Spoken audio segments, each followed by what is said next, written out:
اس کے علاوہ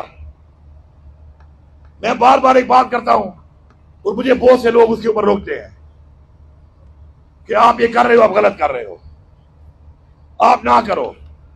کوئی میرے پہ تنقید کرتا ہے کہ آپ اشتعال پھیلا رہے ہو. اور بھائی میرے 14 ورکر شہید ہوئے ہیں. میرے 77 بندوں کو میں نے خود اپنے ہاتھ سے ان کا علاج کرایا ہے جن کو سیدھی گولیاں ماری گئی ہیں. میرے ورکر کے گھروں کو توڑا گیا ہے، ان کی چادر چار دیواری عزتوں کو پامال کیا گیا ہے. اگر میں اچھا بن کے مار ہی کھاتا رہوں تو بھائی جان مارے کھانے والی قومیں انقلاب نہیں لاتی. جب آپ مار کھانے کے عادی ہو کہ مار ہی کھاتے رہو گے تو کبھی انقلاب نہیں آئے گا. آپ کو جواب دینا پڑے گا. اگر یہ ریاست نہیں سمجھتی اس بات کو تو ہمیں ریاست کو سمجھانا پڑے گا کہ ہمیں جواب دینے کا حق ہمارے مذہب اسلام نے دیا ہے. ہمیں جواب دینے کا حق ہمارے اس آئین نے دیا ہے. اور اگر اپنے آئینی حق اور بحیثیت مسلمان جو کلمے کی بنیاد پہ لا الہ الا اللہ کی بنیاد پہ ملک بنا ہے پاکستان، جن میں ہمارے اباجات کی قربانیاں ہیں، اگر اس کے اوپر ہم بات کریں اور اس کو کہا جائے کہ ہم شدت پسند بن رہے ہیں، ہم سخت بات کر رہے ہیں، اور تم کیا کر رہے ہو؟ کہ تم نے جو حرکات کی ہیں کیا تم اپنی فیملی کے ساتھ بیٹھ کے ان کو فیس کر سکتے ہو؟ خدا کی قسم ان میں سے ایک شخص بھی اپنے گھر والوں کے ساتھ بیٹھ کے اپنی حرکات کی وجہ سے ان کا سامنا نہیں کر سکتا. اللہ تعالیٰ کا کیا سامنا کریں گے؟ یہ میں واضح طور پہ پیغام دے رہا ہوں. واضح طور پہ ہمیں عمران خان نے ہمیشہ پرامن رہنے کے لیے کہا ہے. ہم آج بھی پرامن ہیں. آج ہم آئے ہیں پرامن طریقے سے آئے ہیں. آج ہم یہاں بیٹھے ہیں اپنی مشاورت کر رہے ہیں. کیا کوئی مجھے پورے لاہور میں بتا دے یہ کتنے ضلع ہم گھوم کے آئے ہیں، کیا ہم نے کسی اتنی سی چیز کو بھی نقصان پہنچایا؟ تو پھر اس کے بعد جب پرامن طریقے سے ہم نکلتے ہیں تو آپ ہم پہ حملہ آور کیوں ہوتے ہیں؟ ابھی تحریک کے لیے، پروٹیسٹ کے لیے جو میرا آئینی حق ہے ہم کال دیتے ہیں، آپ ہمارے ورکروں کے گھر جا کے توڑ دیتے ہیں، پہلے سے گرفتار کر دیتے ہیں. مجھے بتائیں کس قانون میں لکھا ہوا ہے کہ جرم کیا نہیں اس سے پہلے آپ سزا دینا شروع کر دیں؟ ایک بندہ مجرم ہی نہیں ہے، اسے جرم کیا ہی نہیں ہے، آپ پہلے سے اس کو حملہ آور ہو جاتے ہیں. تو ایسا نہیں چلے گا، ایسا نہیں چلے گا. کسی کو اچھا لگتا ہے یا برا لگتا ہے. بھائی جان اب میں تو جواب دوں گا، کوئی دے گا نہیں دے گا، میں تو دوں گا. میں تو اپنے سینے پیش نہیں کر سکتا کہ گولی ماری جاؤ کہ میری لاشیں گرائی جاؤ. نہ، میں ماروں گا. میں صاف کہہ رہا ہوں. میری پارٹی میں بہت سے لوگ میری بات پہ نہیں ٹھہرتے، میرے ساتھ نہ ٹھہریں. یہ میری ذاتی ایک سوچ ہے کہ مجھے اپنے مذہب نے یہ نہیں کہا کہ خودکشی کرو، خودکشی حرام ہے. میں ایک ایسے بندے کو جو ناجائز مجھے مارے گا تو میں اسے سمجھتا ہوں خودکشی ہے. میں خودکشی نہیں کروں گا، میں لڑوں گا. آئی ول فائٹ. عمران خان نے کہا تھا آئی ول فائٹ. میں اپنے حق کے لیے لڑوں گا، میں جواب دوں گا. مجھے گولی مارو گے تو تیار رہنا اس بات پہ کہ گولی تمہیں بھی لگ سکتی ہے. تمہیں کوئی قانون اختیار نہیں دے رہا مجھے گولی مارنے کا. تمہیں کسی قانون میں اختیار نہیں ہے کہ تم مجھے گولی مارو. اور اگر تمہیں اختیار ہے گولی مارنے کا ناجائز، تو پھر ناجائز کرو گے تو پھر ناجائز ہوگی. پھر ناجائز برداشت کرنی پڑے گی. یہ تمہاری دھمکیاں کہ ہم حکومت گرا دیں گے، ہم یہ کر لیں گے، اور جاؤ مڑا اپنا کام کرو. گرا دو گے. پہلے کون سی تم نے بنا کے دی ہے؟ خود اپنے زور بازو پہ بنائی ہے. پہلے بھی یہ حکومتیں جتنی بھی آج سیٹیں بچی ہوئی ہیں زور بازو پہ ہیں. جہاں پہ زور بازو استعمال نہیں کیا وہاں تو مینڈیٹ چوری کر لیا تم نے. وہ پاکستانیوں سمجھو اس بات کو. اگر آپ زور بازو استعمال نہیں کرو گے، جس طرح پہلے تمہارا مینڈیٹ چوری ہوا، اب تمہاری عزت بھی گئی، تمہارا وقار بھی گیا، تمہارے حقوق بھی گئے. تو ہمیں اس کے لیے ایک جامع لائحہ بنانا ہے. میں یہاں پر تمام اداروں کو بھی اور ان حکومتوں کو بھی یہ کہتا ہوں کہ اپنا وتیرہ ٹھیک کر لو. یہ غلط طریقہ ہے. یہ جو آپ کر رہے ہیں آپ غلط کر رہے ہیں. یہ آپ غلط روایات پیدا کر رہے ہیں. اپنے بچوں کے لیے کر رہے ہیں، ہمارے بچوں کے لیے کر رہے ہیں.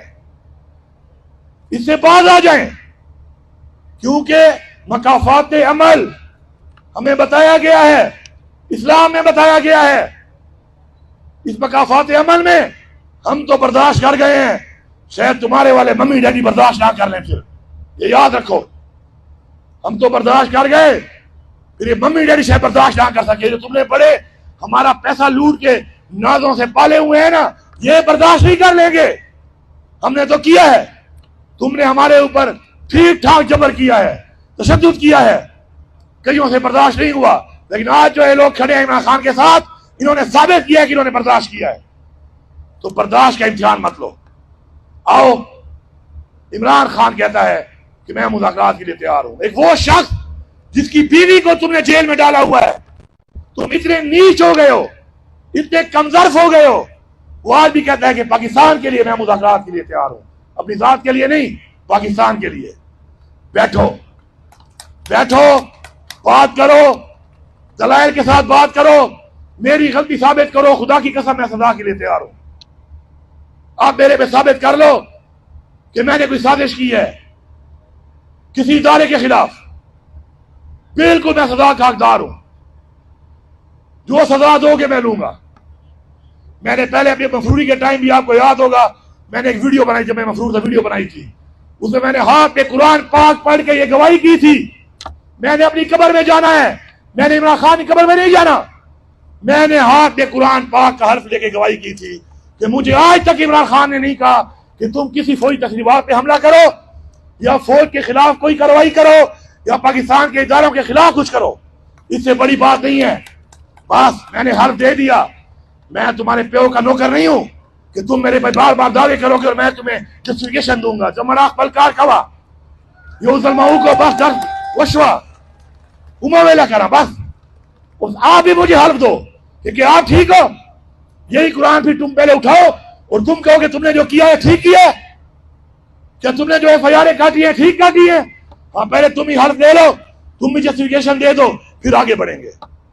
اس لیے جب قوم کے معاملات حل کرنے ہوتے ہیں تو سینے بڑے کرنے پڑتے ہیں، دل بڑے کرنے پڑتے ہیں، اور قوم کا سوچنا پڑتا ہے، ملک کا سوچنا پڑتا ہے، جو ہمارا لیڈر عمران خان سوچ رہا ہے.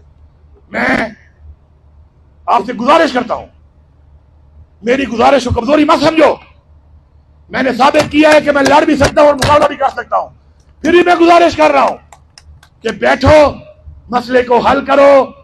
یہ پاکستان نیچے جا رہا ہے، ہماری آنے والی نسلیں نیچے جا رہی ہیں، ہماری خودداری انسٹیک ہے، ہمارے ادارے بدنام ہو رہے ہیں، چند افراد کی وجہ سے ہو رہے ہوں گے. ان کو ہم نے ٹھیک کرنا ہے. ہم اس کے لیے آج بھی حاضر ہیں. آخری بات یہ کروں گا تحریک انصاف کے لوگوں کو. آپ چونکہ سارے یہاں پہ عمران خان کے لیڈر ہیں جو بیٹھے ہوئے ہیں، جن کو عمران خان نے سلیکٹ کیا تھا کہ یہ لیڈ کریں گے میرے لوگوں کو، میرے ووٹرز کو، میرے سپورٹرز کو. آپ پہ ایک بہت بڑی ذمہ داری ہے. پھر آپ کے بعد جو عمران خان کے فالوورز ہیں، سپورٹرز ہیں، ان کی ایک بہت بڑی ذمہ داری ہے. میں صرف آپ سے ایک درخواست کرتا ہوں آج اس موقع کے اوپر، تحریک کا جو ایک نیا مرحلہ شروع ہو رہا ہے، اس کی کامیابی کے لیے میں آپ سے ایک درخواست کرتا ہوں، خدا کے لیے متحد ہو جاؤ. خدا کے لیے متحد ہو جاؤ. تم متحد نہیں ہوگے، تمہارا دشمن مضبوط ہوگا. تمہارا دشمن اسی ایجنڈے پہ کام کر رہا ہے کہ تمہیں کمزور کرے، تمہیں ڈیوائیڈ کرے. جس طرح وہ پہلے ایک مشہور ہے نا کہ if you can't beat them, join them. پھر تھا if you can't beat them, divide them. اب چونکہ سوشل میڈیا کا زمانہ ہے، اب چل رہا ہے if you can't beat them, confuse them. آپ کو ایک کنفیوز کر رہے ہیں. آپ کا مقصد ایک، نظریہ ایک، پارٹی ایک، لیڈر ایک، تو آپس میں تفرقہ کس بات کا ہے؟ کون آپ پہ ڈال رہا ہے؟ جو بھی تفرقہ ڈال رہا ہے وہ آپ پہ سے نہیں ہے. یاد رکھو، وہ آپ پہ سے نہیں ہے. اس کو پہچانو، آئیڈینٹیفائی کرو، آئیڈینٹیفائی کرو اور آگے بڑھو. یہ میں تمام تحریک انصاف کے فالوور سے کہہ رہا ہوں، لیڈرشپ سے بھی، ورکر سے بھی، ووٹر سے بھی اور سپورٹر سے بھی. کسی سے نہیں بنتی آپ کی، ویری گڈ، نہ بنے. عمران خان باہر آ جائے گا، فیصلہ کر لے گا. جو آگے آنا ہے اس نے آگے آنا ہے، جسے نہیں آنا کسی کے پاؤں کھینچ کے نہیں آنا. یاد رکھو. اپنی مثال دے کے ختم کرتا ہوں بات، تحریک انصاف کے لوگوں کے لیے اپنی مثال دے کے، برائی مثال پہ نہیں، اپنی مثال دیتا ہوں آپ کو، آگے بڑھنے کے لیے اپنی مثال دوں گا۔ میرے دادے کا بھائی 1943 میں وزیر اعلیٰ تھا، پختونخوا نے قائد اعظم کی مسلم لیگ میں 43 میں بھی حکومت بنا دی تھی اپنی، اس کا پہلا وزیر اعلیٰ میرے دادے کا بھائی تھا سردار اورنگزیب خان۔ اس کے بعد چوتھی پشت میں ایک باپ کی اولاد ہے، پھر 70 میں وہ وزیر اعلیٰ بنا، ہمارا سیاسی اختلاف ہے ان سے، لیکن ایک باپ کی اولاد سے وہ وزیر اعلیٰ بنا۔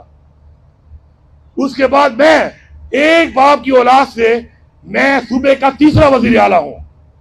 لیکن سن لو تحریک انصاف والو، جب میں نے تحریک انصاف جوائن کی، اس پارٹی میں 2007 سے لے کر جب تک پارٹی الیکشن نہیں ہوا تھا، مجھے کوئی عہدہ نہیں ملا اس بات پر کہ میرا باپ کون تھا، میرا دادا کون تھا، میں کتنا سیاسی طور پہ مضبوط ہوں، میں کتنا مالی طور پہ مضبوط ہوں، کوئی عہدہ نہیں تھا۔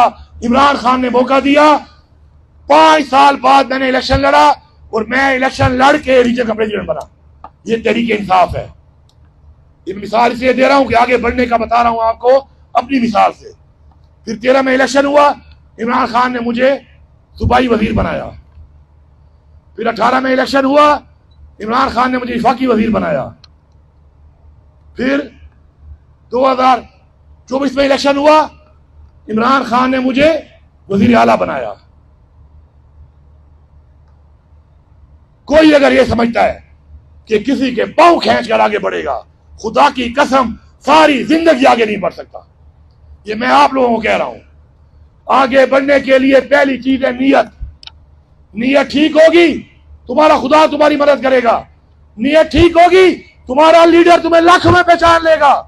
اب علی احمد نے بات کی ہے ابھی، پہلے اس جلسے کی جو ہوا ہے وہاں پہ لاہور میں، میں اس جلسے میں کافلا لے کے آیا تھا، میں صبح سویرے پہنچ گیا تھا، سب سے پہلے آگے مجھے یاد ہے، میں بیٹھ گیا کرسی پہ۔ جب 4:30 5 6 بجے عوام کا سمندر آنا شروع ہوا، یقین کرو کہ میرا سینہ جا کے کنٹینر سے لگ گیا ایسے، اور پیچھے عوام کا پریشر آ رہا تھا۔ میں نے پولیس والے کو ریکویسٹ کی، میں نے کہا بھائی مجھے نکلنے دے یہاں سے، اللہ اس کا بھلا کرے جو بھی تھا۔ مجھے ایسے نکالا، مجھے سانس آیا، میں نیچے تھا۔ میں نے کتنے جیسے نیچے گزارے، فیصل جاوید کو پتا ہے کھڑا ہوا ہے یہاں پر۔ میں نے آج تک اسٹیج پہ چڑھنے کی لڑائی نہیں کی، میں نے آج تک خان صاحب کو نہیں بولا فیصل جاوید گواہ ہے کہ خان صاحب مجھے تقریر کر رہے تو اسٹیج پہ، یہ گواہ ہے، آج تک میں نے نہیں کی۔ ایک وقت آیا کہ میں اسٹیج پہ بھی آ گیا، اور ایک وقت آیا کہ عمران خان مجھے بلا کر کہتا تھا کہ ہاں علی امین تقریر کرو۔ اس دن میں نے اسمبلی میں وہ شعر بھی سنایا ہے، آپ کو پھر سنا دیتا ہوں۔ وہ بھی کہہ رہا تھا کہ وہ والا شعر ضرور پڑھنا، اس سے اجازت بھی لیتا ہوں، میں نے آپ کا ٹائم ضرور لیا ہے، لیکن آج کی جو یہ نشست ہے اس کا جو اصل مقصد ہے اس کے اوپر ان باتوں کے بعد پارٹی کی جو عمل ہوگی، آپ وہ ڈیسیجن میکرز ہیں، فیصلہ ساز ہیں، آپ نے اس کو آگے لے کے چلنا ہے۔ اور عمران خان کہتے تھے 90 دن، آپ کو یاد ہوگا کہ عمران خان جب بھی کسی بات کے بارے میں کہتے تھے کہ 90 دن میں ہم نے یہ کرنا ہے، آج فیصلہ کر لو کہ فیصلہ کو 90 دن ہے، وہی بس۔ ان 90 دن کے اندر اب ہم نے سسٹم کے ساتھ جو بھی کرنا ہے، جیسی تحریک بھی چلانی ہے، جو بھی کرنا ہے ہم نے کرنا ہے بس۔ 90 سے 91 والا دن یا تو پھر ہم یہ کام چھوڑ دیں اور یا پھر اپنی منزل حاصل کر لیں۔ ہاتھ اٹھا کے وعدہ کرو کہ یہ ٹھیک ہے، سارے اس بات کی تائید کرتے ہو، ہماری کوشش جلد سے جلد ہے۔ لیکن عمران خان کے وہ 90 دن آج تک ہم نے ڈکلیئر نہیں کیے تھے، آج ہم ڈکلیئر کرتے ہیں کہ سن لو فیصلہ کرنے والوں، سن لو جابرو، سن لو ریاست کے ٹھیکیداروں، کہ آج سے 90 دن شروع ہو گئے ہیں، اور 90 دن کے بعد 91 دن یا تو ہم نہیں یا پھر تم نہیں۔ بہت ہو گیا ہے، بہت ہو گیا ہے۔ اور وہ شعر سناتا ہوں جو خان صاحب مجھے کہتے تھے سنانے کے لیے۔ وہ شعر تھا کہ کون کہتا ہے کہ موت آئی تو مر جاؤں گا، کون کہتا ہے کہ موت آئی تو مر جاؤں گا، میں تو دریا ہوں سمندر میں اتر جاؤں گا۔ کون کہتا ہے کہ موت آئی تو مر جاؤں گا، میں تو دریا ہوں سمندر میں اتر جاؤں گا۔ زندگی شمع کی مانند جلاتا ہوں، زندگی شمع کی مانند جلاتا ہوں، بجھ تو جاؤں گا مگر صبح بھی کر جاؤں گا۔ آپ ہی وہ لوگ ہیں جو اس ملک کی صبح کرو گے، آپ ہی وہ لوگ ہیں جن سے عمران خان کو امید ہے، آپ ہی وہ لوگ ہیں جن سے اس پوری قوم کو امید ہے، آپ ہی وہ لوگ ہیں جن سے پورے اوورسیز کو امید ہے۔